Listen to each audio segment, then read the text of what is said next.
Okay, SPP 206 talks about the comprehensive architectural service, the comprehensive architectural services. Okay, so konting rational again, alagay. This idea, yung idea of comprehensive services, evolved through the years in response to emerging complex projects. Some projects are so complex. And recently raw, nagkaroon ng transition in the profession. No? Dati ang mindset daw natin was, there's a basic design service, and then there are add-ons or additional services. So yung mga specialized architectural service like acoustic design, etc., etc. Even yung mga pre-design service, you can see them as add-ons. Eh. Diba? I kept mentioning that parang add-ons yan because some clients will need it, some clients won't need it. So those who need it, get them as add-ons. That was the mindset before. Na parang kukuha ka ng someone to do the basic service and you get people to do the add-ons for you. But recently, there's a new mindset now emerging, and the mindset is a more comprehensive manner of rendering all of these services. Meaning, getting all of these services from the same person.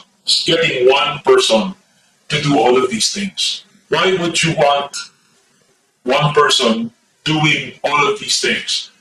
Continuity is the answer.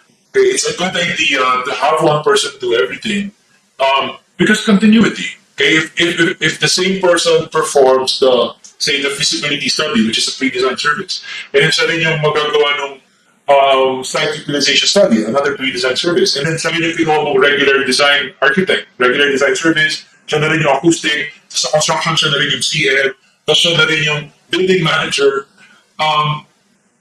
Continuity-wise, it's a nice thing kasi he understands, now that person understands the building through and through kasi nandun siya from the very beginning, he was present for the entire parang story. So he knows the background.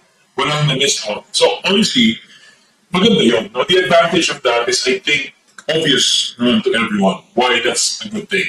So that's the idea behind the service. In this service, you award all of the professional services we've studied. So pre-design, regular design, specialized architectural, construction services like full-time supervision and construction management, and post-construction services to one person. Again, for continuity purposes. Kasi that comes with its own advantages. Now, if you're thinking, parang ang ano naman, parang ang dami ng, parang ang galing naman ng person na yun. Na parang kaya niyang gumawa ng feasibility study, kaya niya maging architect of record, regular design, tapos magaling pa siya sa acoustics, tapos siya pa yung CM, tapos magaling, alam din niya kung paano mag-manage ng building. You're not going to be expected to literally perform every service. I'll explain that later. Okay, I'll explain that in a bit. But anyway, if you render this service, you are still the prime professional. You function as the creator, author, and coordinator of building design. And you have to be very knowledgeable in other fields, not just building design, not just regular design. Okay? Ito yung sinasabi ko. The architect is not expected naman to perform all of the services himself. No. Instead, what he's expected to do is he's expected to act as the agent of the client, standing by the client side, procuring and coordinating all of those services for the client para hindi na si client yung gagawa. Kasi medyo stressful din yung gagawin niya yan for the client kasi client yung maghahanap ng gagawa ng kasi maghahanap siya ng acoustic designer, regular designer, tapos kukuha pa siya ng pagpunod sa contractor, kailangan pa niya ng CM, kailangan pa niya ng building manager, ganyan. So, it can be a good idea to just ask one person, can you take care of all of this for me? They just get me the best, find me the best deals, negotiate with them, and then I'll just pay you, just tell me how much and I'll pay you. Some clients would like to have that one person taking care of everything for them. What we're saying is architects can be that person. No? And if that person is an architect, then that architect would be rendering comprehensive architectural design services. Again, not necessarily because siya yung gumagawa literally ng mga service, but he's the one either rendering or procuring those services. Okay? So scope, again, the scope is 201 to 205. Pre-design kasama sa scope. Regular design kasama sa scope. The 23 specialized services kasama. the 2 construction services kasama, full-time supervision and CM, and the post-construction services kasama, building administration and post-construction evaluation. Okay? Now, dito ako mapasok guys in term na project management. Okay, project management. Kapag kinuha ka to render comprehensive architectural services, you actually perform the duties of a project manager. Tawag na natin is project management. Either of the 2 terms would work. Mas personally, I prioritize yung term na comprehensive architectural services because that's parang the name of the module.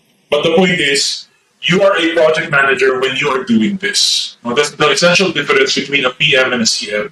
Ang scope ng CM, obviously, construction manager is the construction phase down, whereas the PM is involved and oversees all phases from pre-design services kung meron kinuha, to the regular design service, specialized services kung meron, and then construction service, and post-construction services. So, the entire, parang the 5 groupings of services, the PM manages or oversees all of those 5.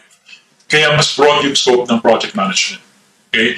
Project management involves management activities over and above normal architectural services. The overall objective is to have control over time, cost, and quality. Okay?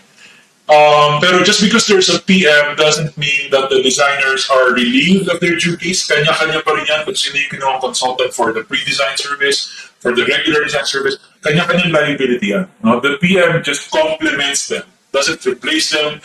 The PM does not parang become liable for their liability. Kanya-kanyang liability pa rin sila. The PM is just there to complement their functions and to help parang to manage the entire project as a whole. Okay. So the project manager could be an individual, it could be a firm. It's usually a firm in real life. Pero there's usually one person within the firm that's called the PM, or the project manager. The project manager operates as a member of an owner, architect, engineer, contractor team. In the team approach, may kanya-kanyang role daw yung team members. So ito yung roles ng bawat isa. Of course, the consultants do the design. Hiniwalay pa yung engineers, pero it's the same thing. Itong dalawa, consultants yan, design yung trabaho nila. Of course, the contractor is the one constructing the building. Of course, the owner is the one paying for everything and deciding on everything. Ang primary job ng PM, apart from managing the project, is for the owner, ang pinaka-importante niyang trabaho is overall cost control. I didn't say this is in the SPP. No, parang ang dami niyang trabaho, pero if you have to single one out as the most important duty, it's probably cost, kasi sinabi ng SPP. Exercise of overall cost control. The PM will plan, program, and monitor the various activities and will act as an advisor of the client and of the contractors and consultants on material costs and construction methods. Okay, scope of service. Let's start with before the construction. Kailan ba dapat i-hire yung PM? PM. PM pala. Kailan dapat i-hire yung PM? Ang sabi ng standards natin, ideally, during the design development phase, meron ka ng PM. Kung ikaw yung client meron ka na ng PM para masulit mo kasi ang idea nga ng PM is nandun siya from start to end. Okay? So, the earlier the better, in other words. Kasi if you hire this person later, then parang sayang din. Hindi rin niya na-witness the entire duration. So, ideally, during the design development phase, nag-hire na kayo ng PM. Kung pwede nga raw, earlier pa, kung pwede kasabay ng architect, i-hire yung PM. Para, as in, literally from the start of the design, may PM ka na. Okay? Sometimes the PM could also function as the CM, like yung wala na separate CM, in-absorb na ng PM yung CM duties, in which case, the PM will also render the services enumerated in 204A and 204B. That's a common setup as well.